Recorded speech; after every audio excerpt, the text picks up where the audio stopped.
నమస్తే అన్న. నమస్తే నమస్తే. కేంద్ర మంత్రి బండి సంజయ్ గారిని పదవి నుంచి తప్పియాలి, ఆయన కొడుకుని ఉరిదీయాలి, చైనాలో అందరిని ఉరిదీస్తున్నారని నాన్వేషన్ గారు చైనాలో అంటున్నాడు.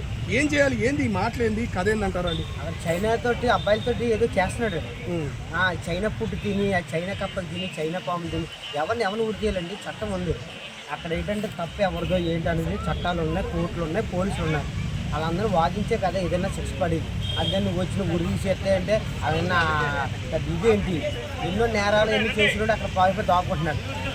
ఎంతమందిని ముంచాడండి, ఎంతమంది అమ్మాయిని జీవితం నాశనం చేశాడు.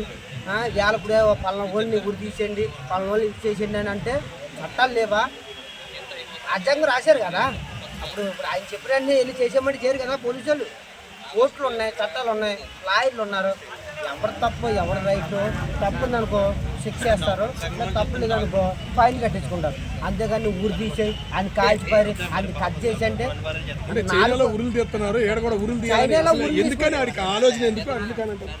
అదే అండి. మైండ్ పనిచేయక ఈ కప్పల్ని పాముల్ని తిని మైండ్ పనిచేయక డబ్బులు పొలవమని వస్తున్నాయి కదా.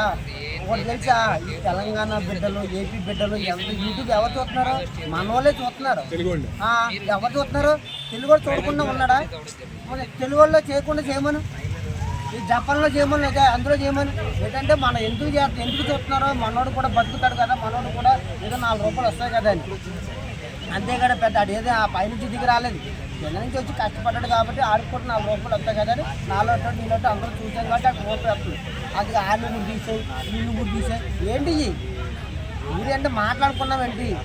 నువ్వు చెయ్యి. ఎటువంటి చిన్నపిల్లల్ని కిడ్నాప్ చేసి రేప్ చేస్తున్నావు చూసావా, అమ్మాయికి నోళ్ళ పిల్లల్ని, అటువంటి గుర్తు ఇవ్వమని, కాల్చి పారేమని.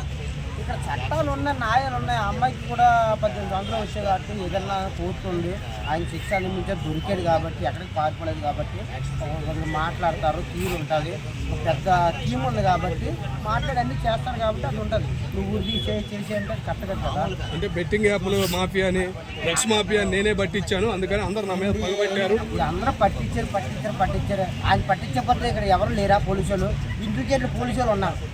తెలంగాణలో లేరా? ఏపీలో లేరా? ఆయనే చెయ్యాలా? కానిస్టేబుల్ మంచిగా తెలివైన వాళ్ళు ఉన్నారు, మంచి ఎస్సీలు ఉన్నారు, మంచి డిఎస్సీలు ఉన్నారు.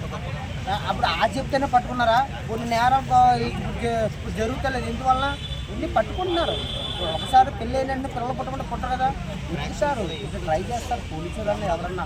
ఎవరిది వాళ్ళు ఇప్పుడు నేను ఉన్నాను, ఇల్లు కట్టమంటే కట్టాను కదా, దాన్ని పునాది వేసి రాళ్ళు వేసి రప్పలు వేసి అన్నీ తీస్తాను కదా. ఒకటి అవుతుంది అంతే, ఒకటి వల్ల అదేదో మాట్లాడుతున్నాడు కప్పల్ని ఎన్ని తిని.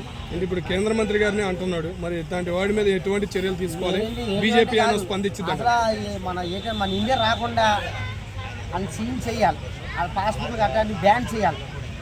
ఇప్పుడు ఏదన్నా మాట్లాడి తీరు ఉండాలండి. ఎప్పుడు జరిగింది? నువ్వు ఎలా ఊరి తీసి అంటే కట్టాలి కదా. జరిగిన సంఘటనలో నువ్వు వచ్చి ఇది తప్ప ఇది రైట్ అన్నట్టు మాట్లాడుతూ కన్నం. అందుకని ఇవాళ నాకు లేచింది, ఊరి తీసేవాళ్ళు, నాకు గుచ్చుకుంది, నాకు మంట వచ్చింది, ఇదేంటి తప్ప కదా.